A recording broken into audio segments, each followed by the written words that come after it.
Azhar, the story of how we met is wild. So I'm at a bar, sober, and I walk up to you, and I'm like, hey, what are you sipping on?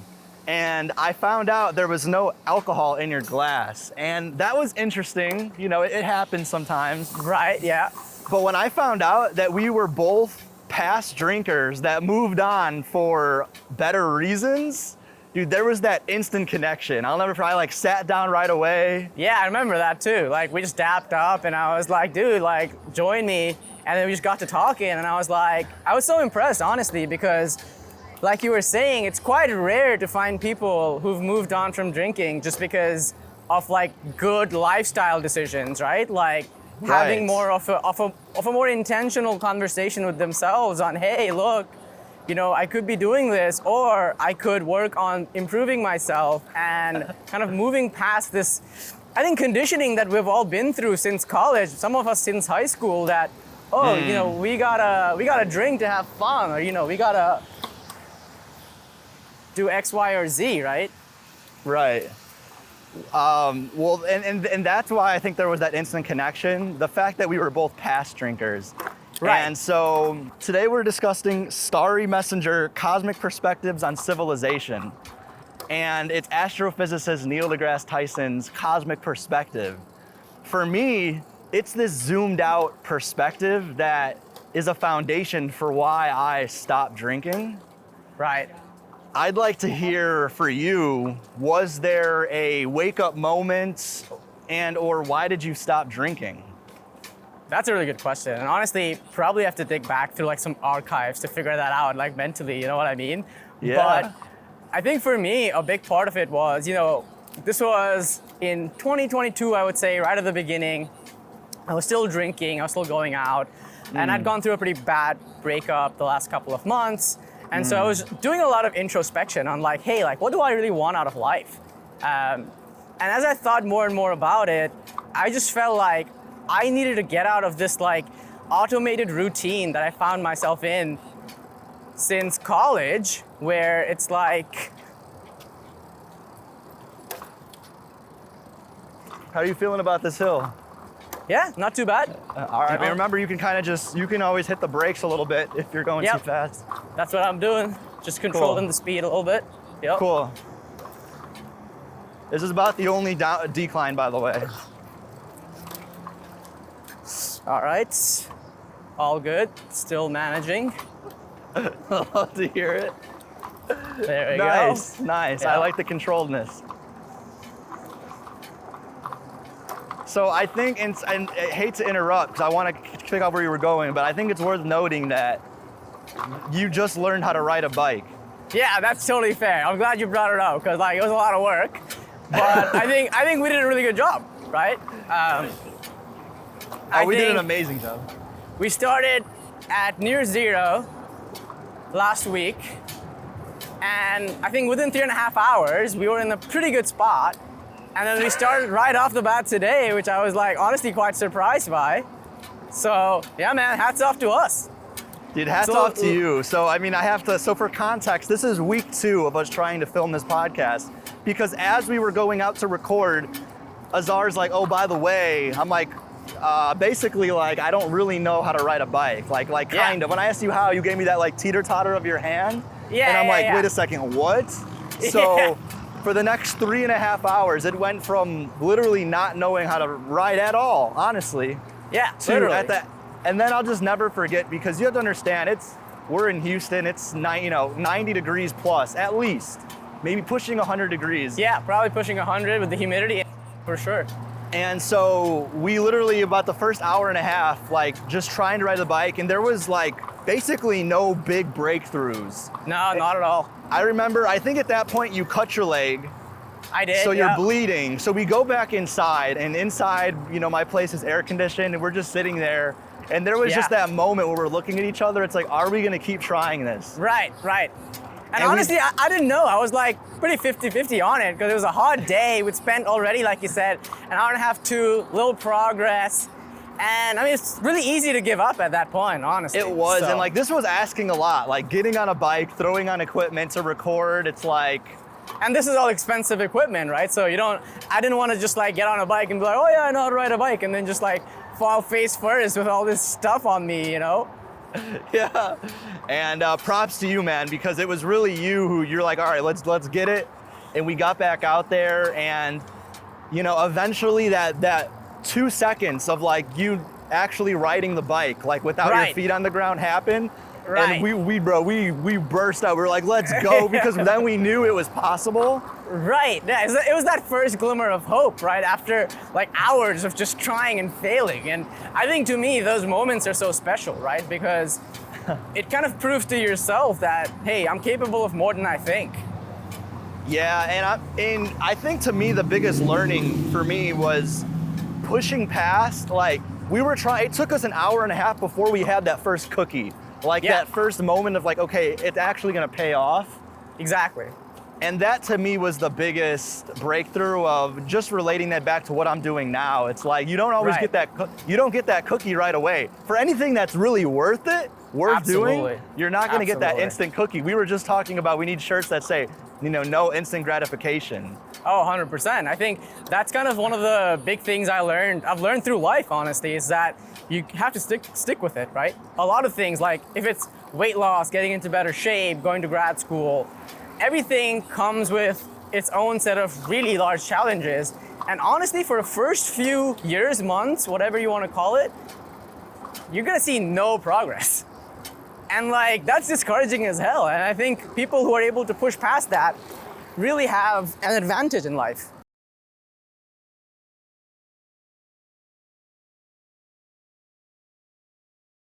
Said that you stopped drinking in 2022. It's 2023, so Yes, it's not sir. that long. I'm in the same boat. I'm only, you know, months in to really completely letting go of alcohol in terms of the place it has in my life.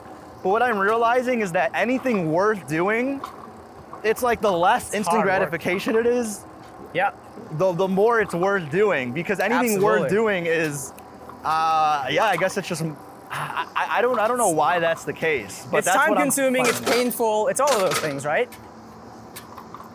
I think there's no easy answer to,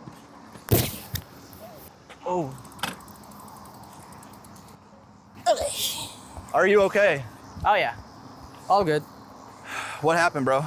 I think I just got on the grass and like hit the brakes too hard, but honestly, all good, dude. Okay. I feel great. That was a graceful fall? Yeah, I'm happy. I'm pretty lucky with the fall, honestly. Okay. Just like scratched my hand a little bit, but I'm sorry to hear that. I have a paper towel here, wipe off. Perfect. Yeah. Dude, so you fell in the grass, luckily. Yeah. Okay. Yeah, thank God. Okay, man. Wow. I'm happy you're okay, Azhar. Appreciate you, brother. How do you feel, man? Do you want to go a little bit slower? We can go a bit slower, because I felt like I was catching up to you and I was like slowing down. Okay. I think that's okay. I'm gonna go pretty slow then, and just not worry about like, you may kind of ride up on me, but that's fine, you know. Okay. Okay, cool. I got you. Thank you. Appreciate it. But hey, this is part of the journey, man. This is the journey, bro. Holy, dude, that was a close one. Oh my God. That was definitely closer than I would have liked, but hey, no pain, no gain, man. We were just talking about this, right? I guess so, bro. I'm happy you're okay. Shout out to helmets. Helmets are important. Absolutely. Safety first. Safety first. Man, where do we even go from there? No, we were just talking about, you know, just the ability to delay gratification, right? I think is just so crucial to getting things right. You know, especially the harder things, the more difficult things that a lot of us maybe struggle with. Yeah, I think for me, like anything worth having, you have to work for. Yes, and it's not like easy work, like you were saying. I think the things worth having just require like a lot of work, a lot of patience, you know? Yeah. So, okay, so Neil deGrasse, so I'll bring this back to the book. Sure. In the opening, Neil dedicates the book. It's like that first page. It's like, here's the book. Who's the book dedicated to? Right. Neil dedicates the book to those who want to see the world for what it could be, rather than what it is. Sure. And I'll say for me, this delaying of instant gratification is because I want to I really want to change the world. I want to change the environment around me. Right? That being said, I know, Azhar, you have your PhD. Yes. Why? Yeah, What is and it I think and why? it comes back to the same I think root cause of it, which is that I wanted to make a big difference. I wanted to have an impact on the world around me. And one of the few ways I could figure out as a 22-year-old was going and getting a PhD, working on something that was going to take a long time, was going to be super hard, but if we got it right, we would have added to the total sum of knowledge to the world. You will have pushed the boundaries of knowledge that humanity has today. And I think to me that was just such an important part of contributing to society. I think that's something I always wanted to do, is that, hey, I've been blessed with intelligence, I've got the ability, the opportunity, and I really should try to make as much of an impact as I can. And so really a big part of it was impact, right? It's like, hey, I love doing energy, and how can I find better ways to produce energy for a more sustainable world? So, again, going back to what you were saying, is like making that impact on the world around you. I had a feeling. So what is your PhD in? So I did mine in chemical engineering with a specific focus on improving the conversion of heat to electricity. Okay. And the reason for that was there's a lot of waste heat and processes that we have, in the built environment as well as in the industry, right? So any kind of process, whether it's cement manufacturing, steel manufacturing, producing food, involves lots and lots of energy lost as waste heat. And if we can even harvest some of that waste heat and convert that back into a form of energy that we all use, electricity, then we will have improved the overall efficiency of some of these processes, and thereby reduce our consumption of energy, which today, for the most part, is fueled by fossil fuels, which have a greenhouse gas emissions aspect to them, which has obviously a very negative impact on the overall climate that we're seeing. And of course, this summer has been the hottest on record yet. Yeah. Lots and lots of natural events, disasters. And a lot of that can be attributed to rising global temperatures. So yeah, just wanted to play a small part in that, and set me up on a good journey. And it was hard, but I think ultimately very rewarding. So that is one of the most, if not the most important thing we could work on today. One thing I think a lot about is the difference between working on what's important versus working on what's cool, what's Absolutely. sexy. Absolutely. And when you were going through your PhD program, did you have a struggle at all working on something that could at times feel so niche? Yeah. And but being anchored to the importance of the greater mission? Was there a struggle working on that, what's important versus what's cool? Oh, absolutely. I mean, just imagine that you've graduated at 22, 23 from one of the best universities in the country, and a lot of your peers have now gone into things like banking and law, really sexy professions that people associate with prestige and money and whatever else, right? And now imagine you're stuck in a lab, kind of working until midnight on this very niche problem that most people think isn't really worth anyone's time. So it was really hard at times, especially when you'd see your friends kind of having fun and going on all these trips and making real money while you were still a grad student, living on peanuts and trying to make this dream happen. It was really hard, no doubt. But I think what helped keep me anchored to the mission was really that, hey, ultimately, I want to have some impact and I want to add meaning to my life, right? I could go and chase the big dollars in banking, and I could go and be a hotshot lawyer, but would that really bring me satisfaction? And that's a question I had to grapple with, honestly, quite often. But the answer for me was always the same, is that as long as I'm making an impact, and I feel like the work I'm doing is helping the greater good, contributing to society, then I'm happy. But it's always been a struggle. And even today, I think there's a lot of times where I'm I've got a lot of friends who are further ahead in their careers, and they're making a lot of money and working all these really cool jobs which society deems as being cool. But then I look at what exactly they're working on, and the topic of whatever they're working on is just not that exciting or impactful to me. And so to me, then it becomes like a very easy decision to be like, hey, I think I've chosen the right path, and I get a lot of gratification in actually working on these kinds of things, even though I might be making, not necessarily as much money as I could.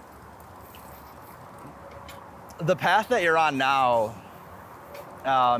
do you think, and I may be trying to connect dots here that aren't here, but I'm going a little bit back in reverse chronological order, but so you were born in Oman, correct? Yes, sir. Yep, correct. And you moved from Oman to the US. Did you move to New York?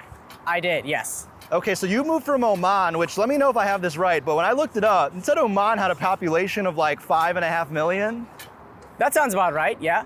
New York City, just the city, has a population of 8 million. Yep, that sounds right. And so I want to understand how would you be different, or what perspective do you have that's unique to you being born in Oman as opposed to the US? And do you think that correlated to the path you're at today? Did that have a part to play? Yeah, that's a really good question. Oops, sorry. Good catch. Thank you. Yeah, but good question on the Oman piece, honestly. I think it did have a huge impact in the way I looked at things, When I was growing up, I was pretty acutely aware. So Oman, its economy is mostly reliant on oil and gas, right? So it produces a lot of oil and gas. Not as much as its neighbors, of course, but still quite a significant amount. And their economy is very dependent on oil and gas. Okay. And so one of the things that I noticed early on, and honestly when I was like in 7th or 8th grade, and I was reading about, the greenhouse gas effect and how the earth is warming up. And I kind of saw like the economy of the world, the energy systems of the world were so reliant on these fossil fuels, right? And to me, it was like so clear just as a child, honestly. And it's quite impressive that when I was like, 14, it was like, okay, this is a huge problem that we're gonna have to solve. And I don't see a lot of people thinking or talking about it. And so, when I moved to the US, I think it would have been pretty easy to be a little bit more sidetracked around saying that, hey, now I'm in the US, there's a lot more professions that make a lot more money and, a lot more prestigious. Yeah.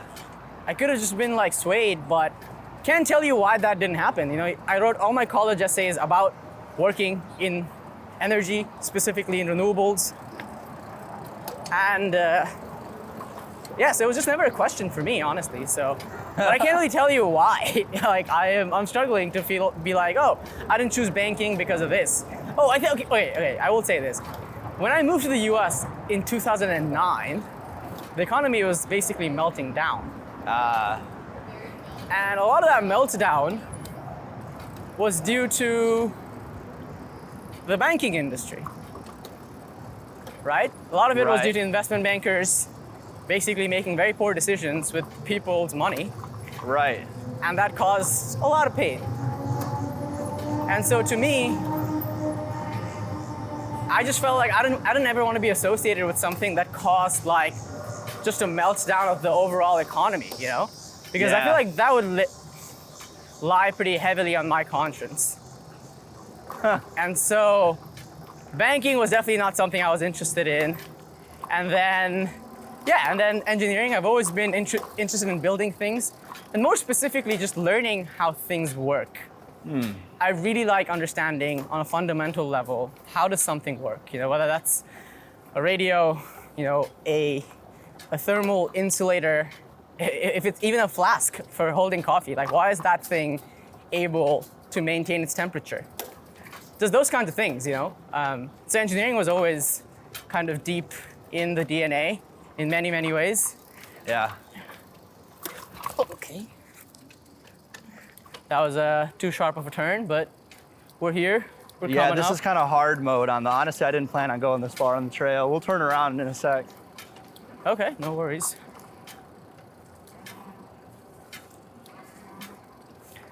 And the funniest thing is that I ate shit on like a straight path of the trail. The straightest path of the trail. And not on like the here. windier ones, which I thought was really funny, honestly. That was surprising, yeah. Yeah, very surprising. Because I think I handled the curves quite well, which I was like, okay, like this is not bad. Yeah, good stuff, man. Don't be scared to use the brakes or the throttle. I'm kind of. Yep. So we'll turn around. This is the hardest part. So just this is the craziest turns and declines. Lots of turns. It is a really pretty part of town, though. 100%. Someone told me that was a jail. I don't know if that's true. It's too nice to be a jail. That's what I'm thinking. It might be like the courthouse jail. You think? I don't know. If so, put me in there because that place is beautiful, right on the bayou. Kenny's like, well, I'm down to go to jail if it's that nice. And I'm just saying, if I do go, bro, make sure I end up in that building because we live in large. Hey, if you want to live large in a prison, you know, the Nordic countries have it figured out. Like Norway and Sweden and these countries, they have very nice prisons. Really? Because they want to rehabilitate the people and kind of get them back out into society instead of just like incarcerating them forever, which seems to be a trend here in the US, for better or for worse. Does that whole rehabilitation thing, does that work? Is that working in those countries? I mean, I would assume yes, but maybe it's worth understanding, like, okay, like what is the nature of their crimes? And they're smaller countries as well, right? So they can probably afford to spend more resources per prisoner than most other countries. Yeah, that's true. And if I think about like the type of shenanigans I would get on if I was in Denmark as opposed to like Chicago, it'd probably be a whole different type of shenanigan. Yeah, absolutely. I think there's a lot of truth to that statement. So going back, so you have this level of curiosity.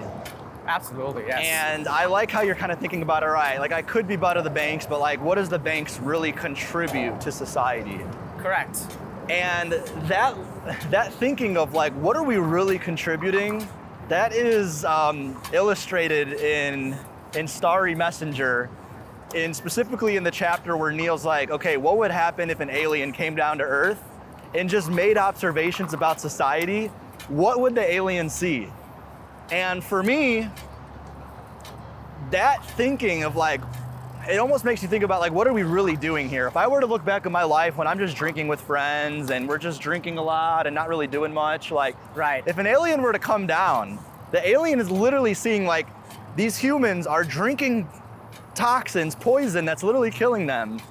And they're just like sitting at a table, like that's basically all they're doing. Right. And I realized that for me, that was kind of that was like what I was living to do. And so that zoomed out view helped me rearrange what I want to do in my free time for one, but I also apply that for what am I doing in my job too? You know, what am I doing this all for? Right. And I think that's like so profound that you've done that at such an early age. I think most people probably don't have these realizations until they are, you know, much further along in life. And so I think kudos to you and others, like people that we know. Because it's not easy, right? Like, I think we were talking about this a few weeks ago. It's like, it's quite isolating when everyone around you is doing something and you make the decision that, well, you know, I want to do something else, something that not everyone wants to do, or something that people may even look down upon. Right. I think that takes a lot of courage. Yeah, you can't use other people's thoughts or acceptance on what you want to do because correct. You just get so caught up in just going with the flow, and you kind of have to pause and listen to that gut feeling of like, wait a second, what are we really doing here? And if you're the first one to do that, yeah, you kind of have to isolate yourself. I guess that's right. So is the college you went to? Yeah, absolutely. So, like I said, I was very intent on, you know, getting a degree in engineering. You know, specifically wanted to study chemical engineering because I felt like it had a lot of touch points with a lot of energy technologies and would be quite useful as a skill set to have as I was looking to work into energy. And so picked the major first. So I was like, okay, chemical engineering is what I'm going to do. And then I said, well, I want to work in energy. So let's write my essays on that. And honestly, like I was pretty relaxed and casual when it came to like looking for college and stuff. I I wasn't necessarily like, oh, like I have to go here and I have to do this or that.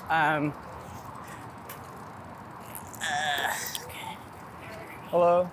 You all right? Yes, still good. A little bit of a traffic jam. Yeah, lots of people. So we were saying pretty casual about college, which is very true. And then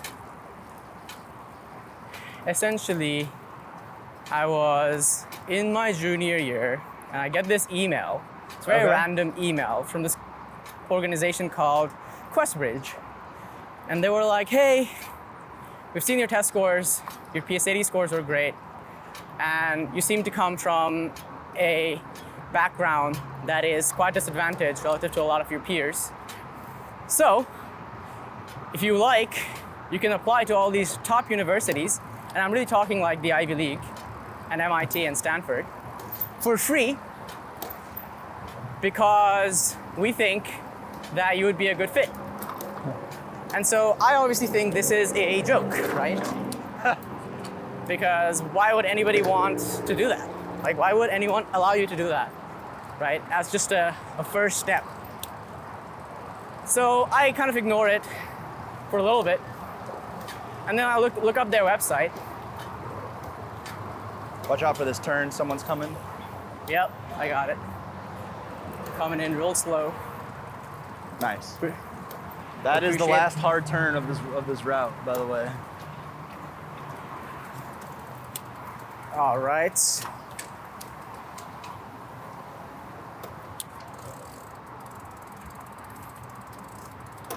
All right, we made it. Let's go.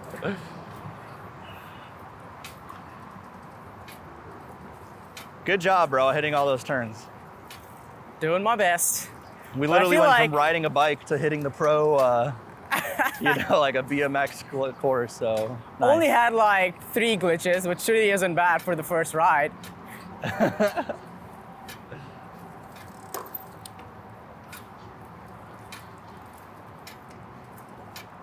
So, email comes in. Email comes in. I ignore it for a little bit. Then I look up their website, and I'm like, oh, this looks kind of legit. You know, it looks like they have testimonials. They've got all these partnerships with these universities. Okay. Why not? Let me give it a shot. So then I go through like the colleges that they have, and I rank them. There's like 6 you can apply to, right? And I say, okay, let me apply to these 6. I think the ones that I picked was like MIT, Northwestern, Notre Dame, Rice here in Houston, actually. And I'm forgetting like the other 2, but there was one that I picked called Washington and Lee. And Washington and Lee was a small liberal arts school that had a student body population of maybe 1,400, right? So 1,400 people, pretty small. Small, that's very small. Yeah, tiny university. But they had an engineering program, and I like the fact that they had a really small student body, but really good teacher to student ratio. So the class sizes would have been small. They had the program that I was looking for. It wasn't like the perfect fit, but it looked really good. And I said, well, why not? I'll also apply to Washington and Lee, amongst all the other really big, well-known names that I could apply to. So I did, and yeah, so you could apply to all this for free, so I did that. And like the biggest thing about this application was, if you got into any of these schools, they would pay for everything. Ooh. So they would pay for not just tuition, but like summer programs, room and board, travel, you name it. Like the colleges would pick up the tab for it. And so that was super appealing, coming in as a first-generation immigrant to the US in 2009, when, mind you, everyone is literally losing their jobs and homes. Wow. So yeah, so it was like a huge blessing, definitely. So I saw that, did that. Applied, honestly took a long time on the application, just really thought about my essay, what I wanted to shine through. A lot of my writing and personal statements were actually around energy and the environment, so understanding kind of what I wanted to work on in the future, articulating that, which was all quite fun. And then I submitted my application. I think it was in September was the deadline. Applied, got the letters of recommendation from my teachers, and I said, well, let's see what happens. And a few months later, honestly, I'd come back from school in the evening, and I think it was the day that they were gonna announce, hey, like, you've been selected or you haven't kind of made the cut. And to my surprise, there's that email. I still remember it. I still have the email actually in my inbox. It's stored in my favorites. That said, congratulations, you've matched with Washington and Lee. Wow. You were one of 300 students across the country that matched with Wow. any university. Wow. And if you decide to say yes, then you will be joining the class of 2015 at Washington and Lee in the fall. So I looked at the email, just like honestly sat there for like 2 seconds, ran to my mom, and I was like, hey mom, guess what? I got the scholarship and I think I'm going to Virginia for college. And my mom starts crying, you know, obviously just really overjoyed that I got this great opportunity. And yeah, so yeah, enrolled at Washington and Lee, went to visit that spring with my brother, which they paid for again, so paid for all of that. And then, yeah, started at Washington and Lee in the fall of 2011. And yeah, just honestly had a really good time. Met some great people, cool friends, and had a blast. Just learned so much and got so many opportunities I'm honestly so grateful for. What advice would you give someone who is trying to choose a college and or entering college? Yeah, I think my advice always boils down to the same thing. And it's probably a bit cliche, but understand what it is that you really like doing. You know, have a good idea of what are the things that you enjoy doing, and not in the sense that writing things that will get you into college. I think that's not as important as just having a very clear vision of, hey, this is kind of what I'm trying to do. Not necessarily you need to know the major or anything, but at least have that vision of, I want to work to solve this X problem. Because ultimately that's what we all do as professionals, is solve problems. And you want to pick a problem that you're at least excited about solving.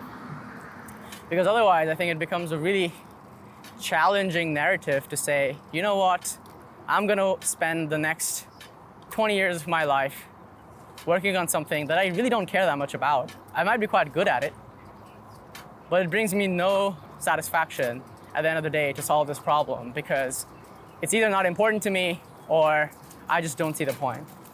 So be very clear, I think, on your vision. That's the first thing. And the second one, I think, is think about the kind of peers you want to be around. Because I think a lot of people, and including myself, just didn't have an appreciation for this, which is that each college has kind of its own culture, and the people you meet there will kind of blend into that culture. And as an example, MIT is a very technically focused school, right? So if you really like being technical and you enjoy kind of having very technical conversations, then I think MIT is a great choice for you. But if you're more entrepreneurial, you know, like I know that you are, Kenny, you know, I think Stanford is a better option, just because it is where most entrepreneurs go, and your chances of meeting a co-founder at Stanford are much higher than meeting one at MIT. Now, obviously, I've said this like for some of the best schools in the country, so totally appreciate that that isn't for everyone. And obviously, I didn't go to either of those schools either. Big disclaimer there. But you can have the same discussion around things like A&M and UT, right? Yeah. Or Illinois versus like Chicago. So they're very similar, like parallels that you can draw between your college choices, and just try to understand, hey, what kind of people do I want to surround myself with, and what do they look like, and how can I, you know, work with these people in the future to build something or to execute on a vision that I have. I think that's super important. Something that I probably didn't spend a whole lot of time thinking about when I was applying to colleges, but as I've like kind of gotten to work with more and more people and see more and more of the world, I think it's quite critical that happens. You know, my biggest regret in college is that I didn't do that pre-work of thinking about what are the type of people I want to hang out around. Sure. And how can I work with them in the future?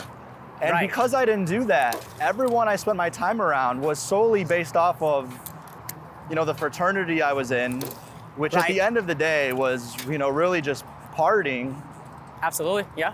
And because of that, I don't have any strong connections Yeah. to And I any feel of the same people. way. I don't. And you know what? If I would have thought about, okay, what is the problem I'm working on? What people do I want to work with in the future? Right. It was such a great opportunity to have this network of people that I could work with for the rest of my life in the areas that I want to. Yep. And because I didn't seek those out, it was a missed opportunity. Yeah, and I think a lot of us have that realization. I mean, like you, Kenny, I was in the frat, and I mean, they were good guys, and we hung out and all of that, but I'm not particularly close with them, and I don't really even talk to most of them anymore, right? Same. And even if I do, it's a very casual, like, hey, how are you? Like, we get lunch or something, and then it's done, right? So I think that's something a lot of us probably struggled with, which is like understanding, hey, what is the true value of a network that you build when you're like 18? And for your advice on, for your first piece of advice of trying to figure out what you want to do in college, what problem you want to solve, I have to say for me, I think that's great advice. And I want to, give a suggestion that for me, I didn't know what I wanted to do out of high school. I remember being in high school and side note, I'll be pumping the brakes here, just Same. So best of luck with this. But I just remember in high school, it was my one goal was to not go to community college. I was like, if I go to community college after high school, I messed up. I did something wrong. Yeah. And that's what I ended up doing. I didn't get into any colleges out of high school. I got zero acceptances. Now, I only applied to the top colleges. Right. And so I had to go to community college. But looking back, it was one of the best things that could have happened to me because the first 2 years in this community college, I changed my major like 4 times. I changed it from physics to journalism to psychology. And while I was still trying to figure out if I wanted to do psychology, which is what I ended up doing at my 4-year institution, I got an opportunity to go to England for a psychology program. I'll never forget, I had to choose between a business program and a psychology program. And I chose psychology solely because the one paragraph description of the program sounded cooler. Sure. And I ended up falling in love with the power of evidence-based practices and evidence-based decisions. Right. And knowing that that's what I wanted to do, although I didn't know exactly what I wanted to do going to college, I knew that I wanted to stay in this field of working on research and evidence-based practices. Sure. And that large decision was the only guidance, that's the only thing I knew.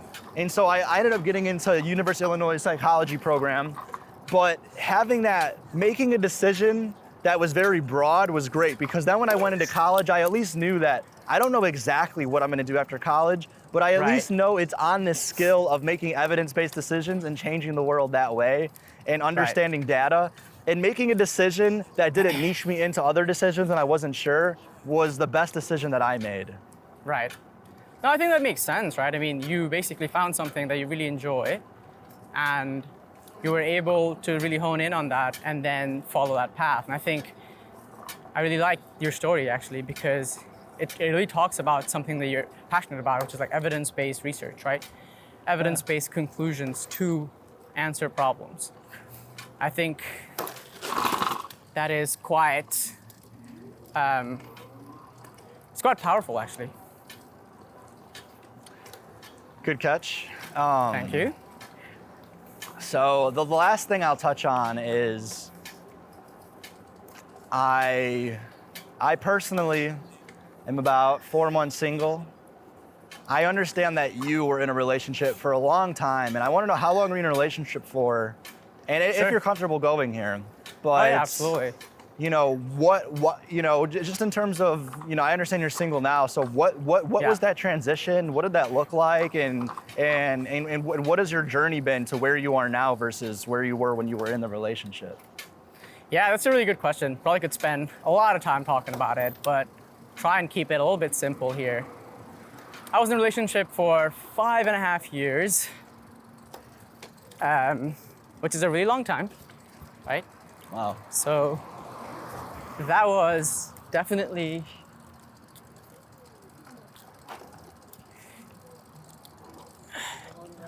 Okay. a long time to be in a relationship, and it was in my 20s, right? So it was in like my foundational years. I was in a relationship starting at 23 and was in that same relationship until I was 28. So yeah, a very foundational part of my life. It was, in many ways, an interesting relationship, I think. Like, there were a lot of learnings. I think on average and on balance, it was probably a very good relationship. I mostly enjoyed it. And I've been single since the end of 2021. So now going on probably like a year and a half. Closer to 2 years probably now.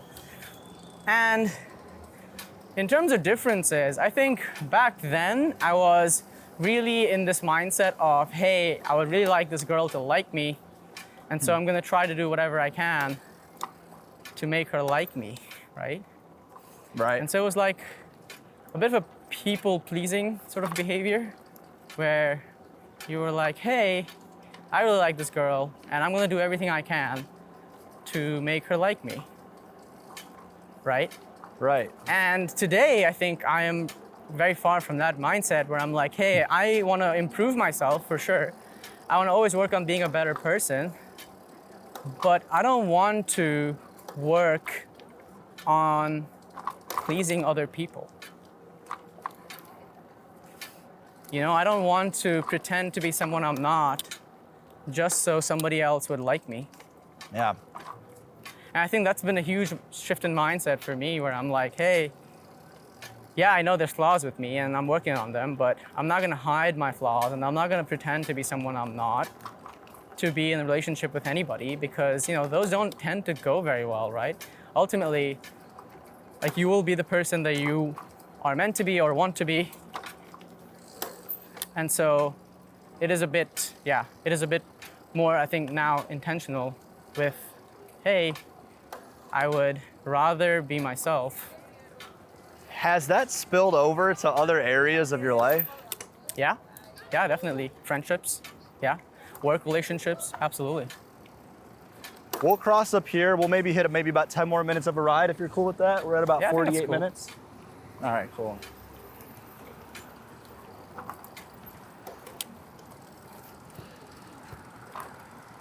How would you say you contend with loneliness? Oh, that's a tough one. Yeah, I think it's been a gradual progression of, hey, what do I do about this?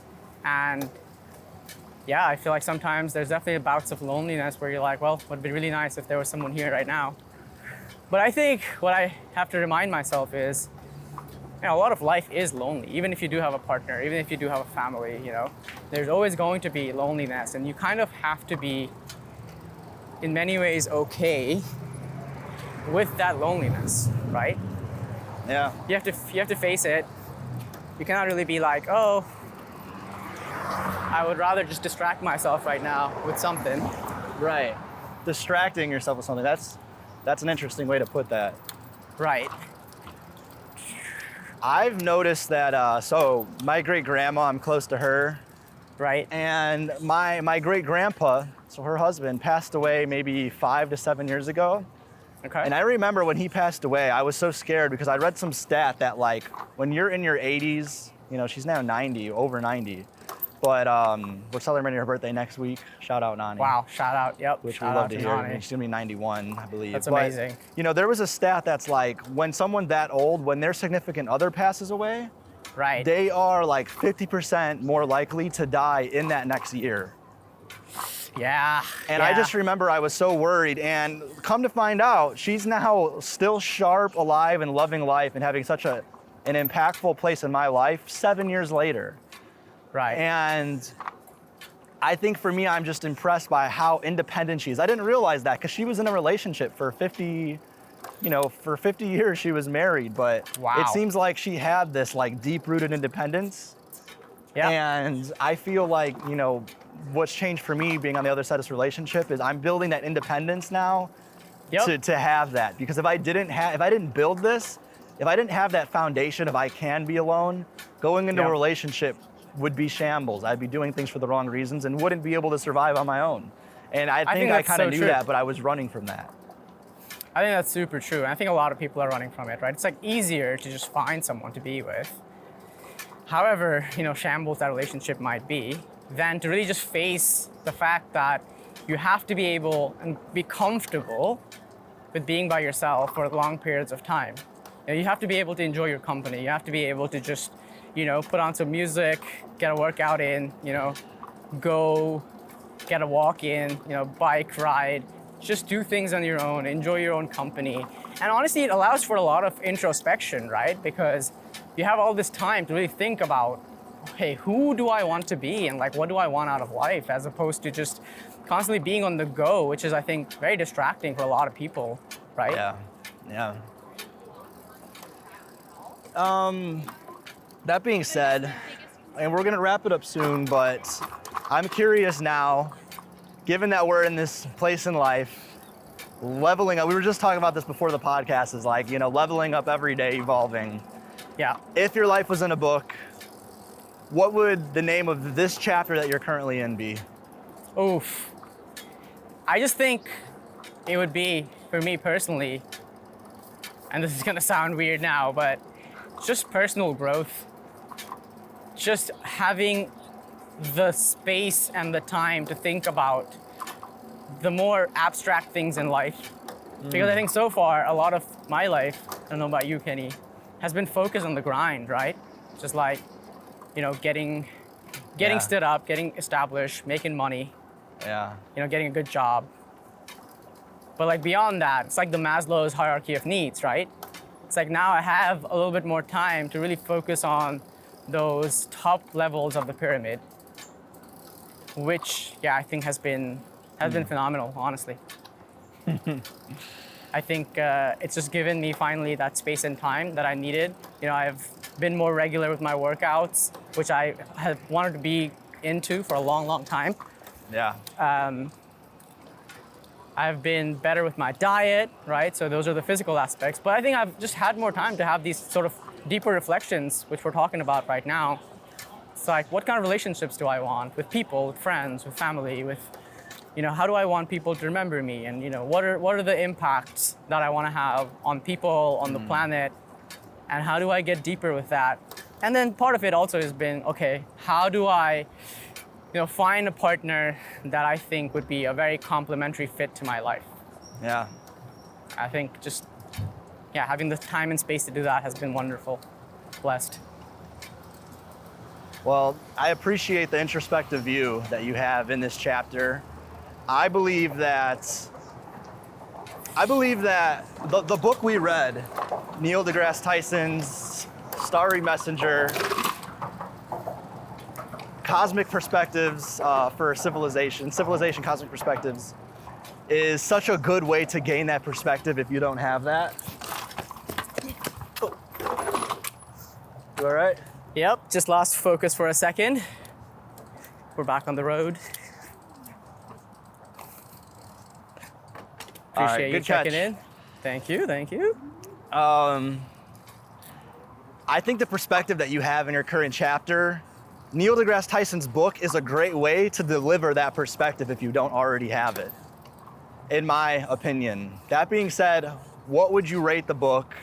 What would you rate the book 1 to 10, and who would you recommend the book for? Yeah, I think I'd give the book a solid 7.5.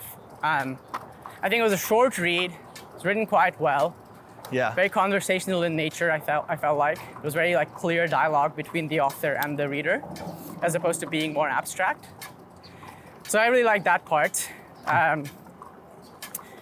In terms of who should read the book, I think anyone who wants to get a better perspective on how, as humanity, we can shift our focus and start working on things that have impact.